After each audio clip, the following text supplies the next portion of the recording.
simplement, on va parler quand même de certains composés toxiques que beaucoup de personnes ne connaissent pas. Et même certains naturopathes, les nutritionnistes, les diététiciens ne connaissent pas le vrai danger parce que, parce qu'on induit toujours donc, les spécialistes en erreur, les médecins et tout ça.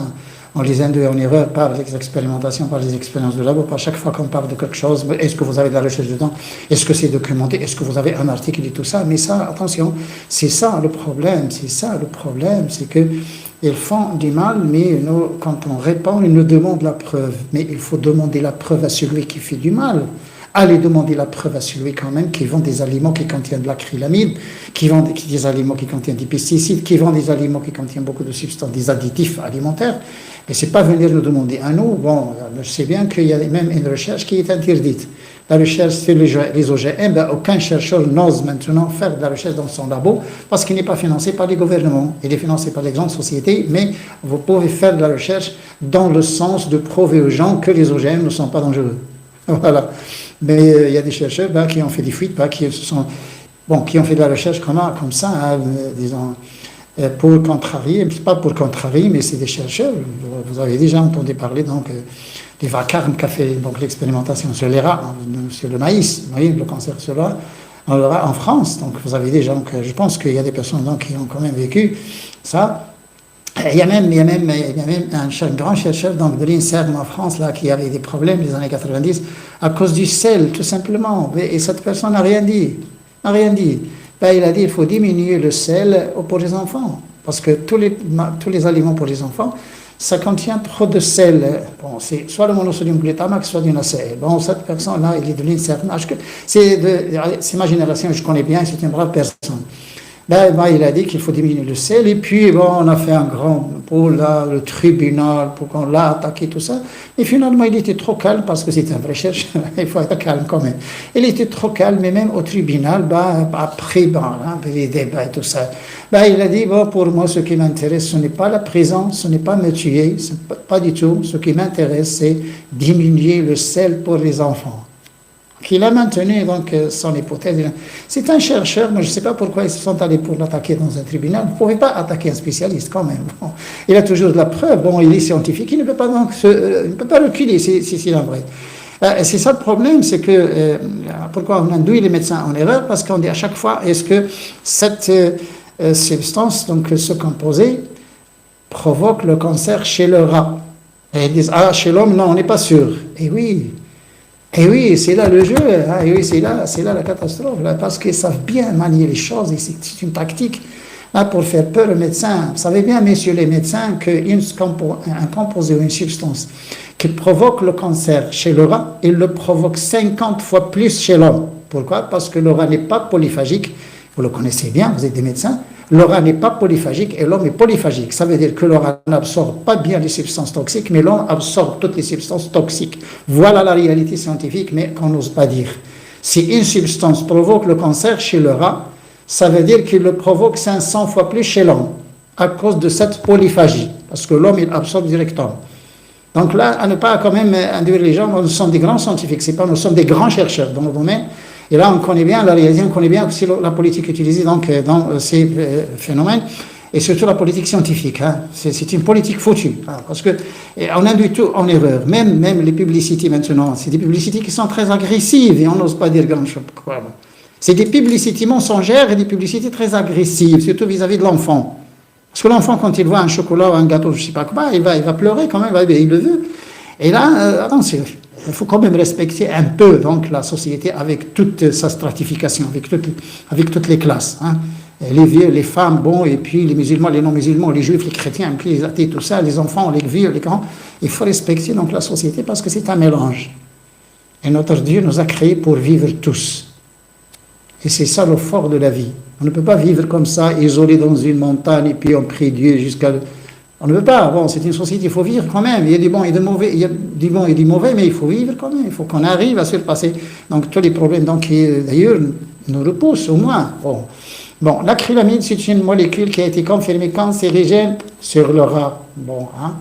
Elle a été confirmée cancérigène en 1994 déjà. Et puis, il a été reconnu, je ne sais pas, ça a été reconnu que vers la fin du siècle dernier par l'Institut de Stockholm. Il a été reconnu comme molécule toxique. Et cette molécule acrylamide, c'est une petite molécule qui provient de la dégradation de l'amidon quand on le chauffe à haute température dans un milieu gras. Je répète, pour les scientifiques, hein. Je parle science maintenant. Parce que l'expérimentation, vous pouvez le faire au laboratoire et vous pouvez trouver facilement donc, votre acrylamide.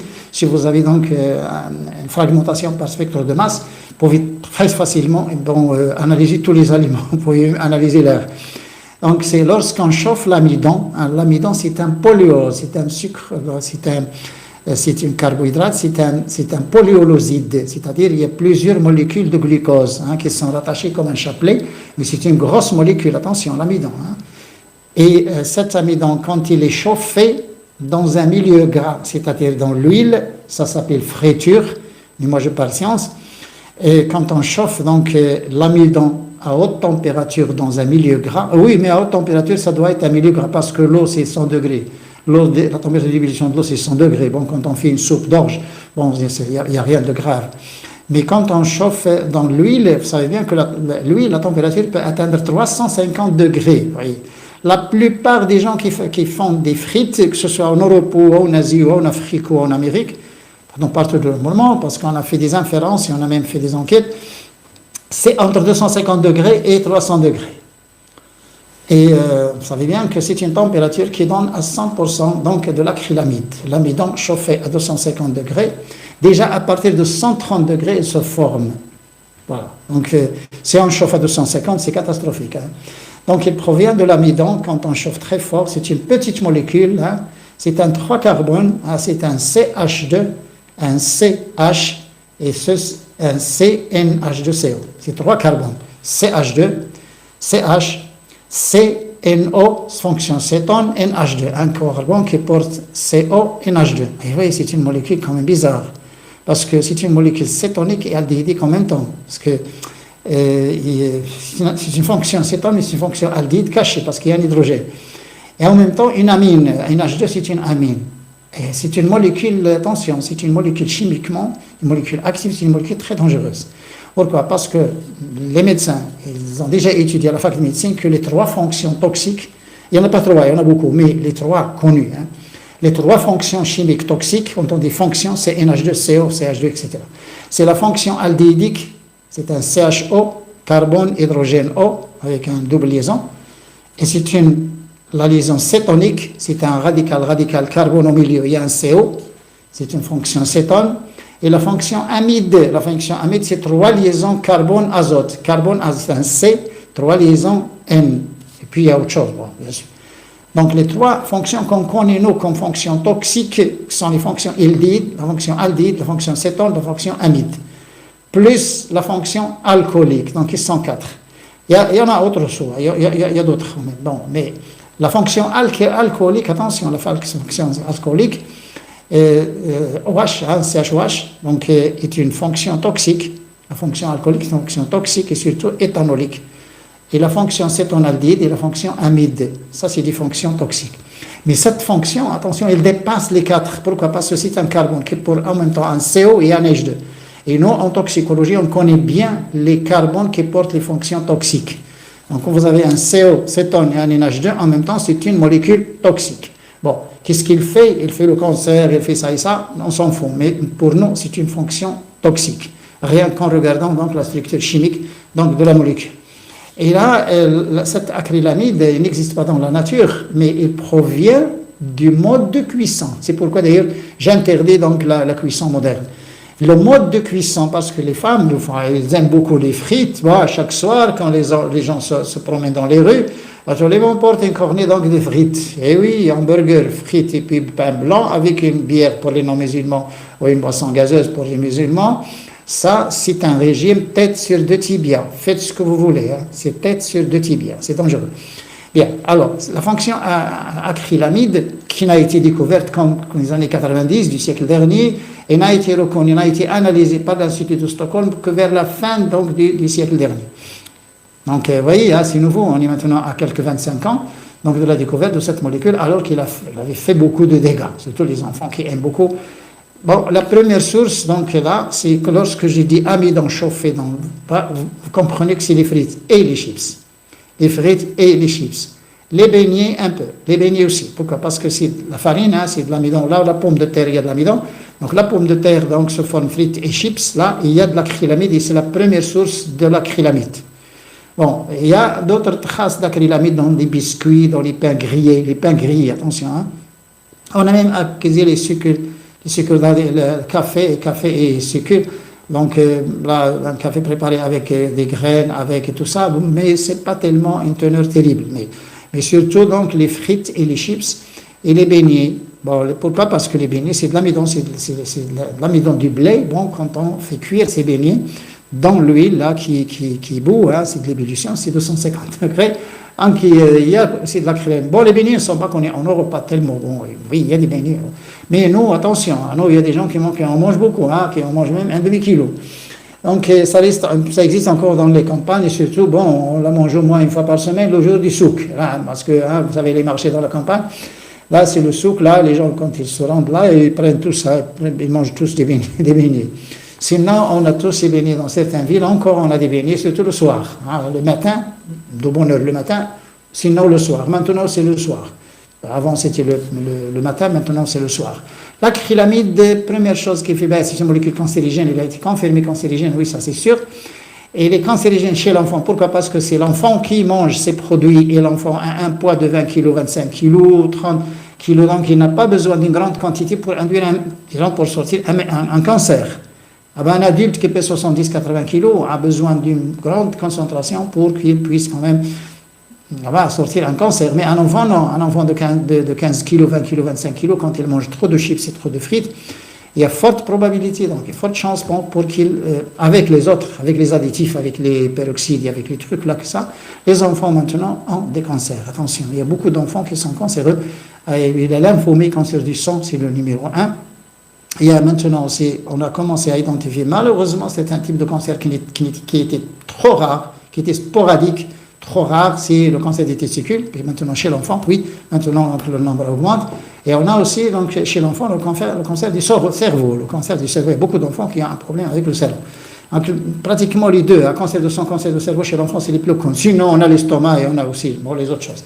Là, l'acrylamide, il fait d'autres choses, mais il provoque aussi l'hyperactivité chez l'enfant.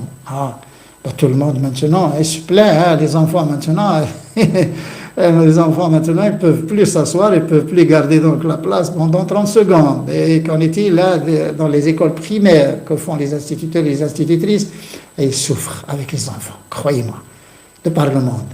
Les instituteurs et les institutrices, surtout l'école primaire et même les maternités, là ils souffrent. Franchement, hein, c'est la grande souffrance. Pourquoi? Parce que l'enfant maintenant, il ne peut pas se concentrer, il ne peut pas s'asseoir pendant 2 minutes. Et oui, c'est à cause de ce qu'il mange. Et on a l'hyperactivité et on a mal à se concentrer. On n'a pas de concentration chez l'enfant. Et si toi, il ne fait plus attention. Hein, ce problème d'attention chez l'enfant, bon, il a commencé chez les Américains, les années 90. Hein, les médecins, les pédiatres américains ils connaissent bien donc, ce problème d'attention de l'enfant. Et ça se répercute sur pourquoi? Parce que c'est un neurogénant, il gêne beaucoup donc le système nerveux, cet acrylamide-là. Et il provoque, disons, et quand il s'ajoute avec les opoïdes, vous savez bien que la viande, le lait, tout ça, ça génère des opoïdes. Bon, il y a la casomorphine, par exemple, le lait et la caséine se transforment en casomorphine, qui est un opoïde, et les opoïdes, ça gêne beaucoup le système nerveux, d'autant plus qu'on a d'autres molécules qui ont un rôle, qui joue le rôle aussi un rôle psychotique, et là, on va se retrouver avec 5 ou 6 ou 7 ou même plus, et c'est pourquoi l'enfant a un grand problème avec l'hyperactivité.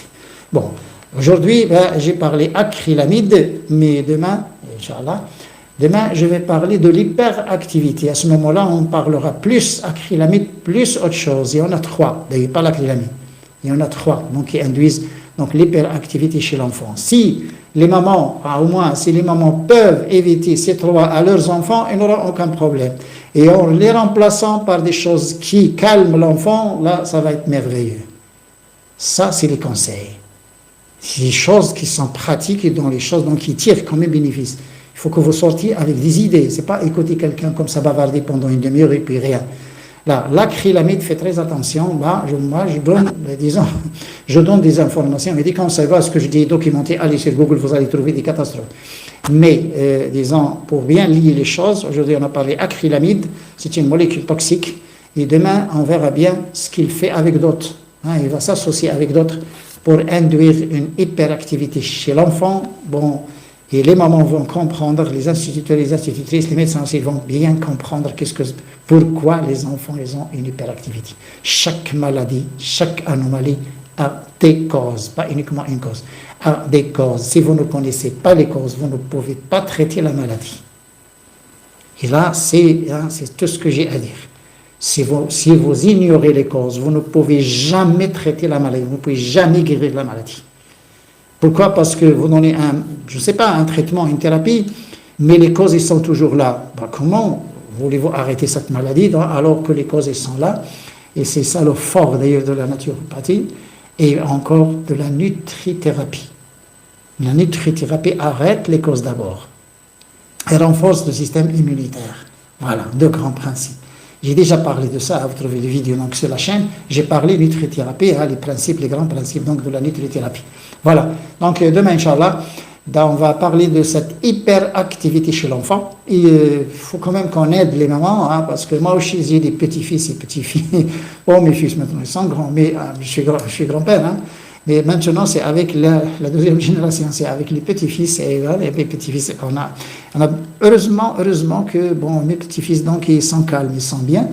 Parce que, disons, si moi, je n'utilise pas mes conseils pour moi-même ou pour ma famille, qu'est-ce que je fais là-dedans?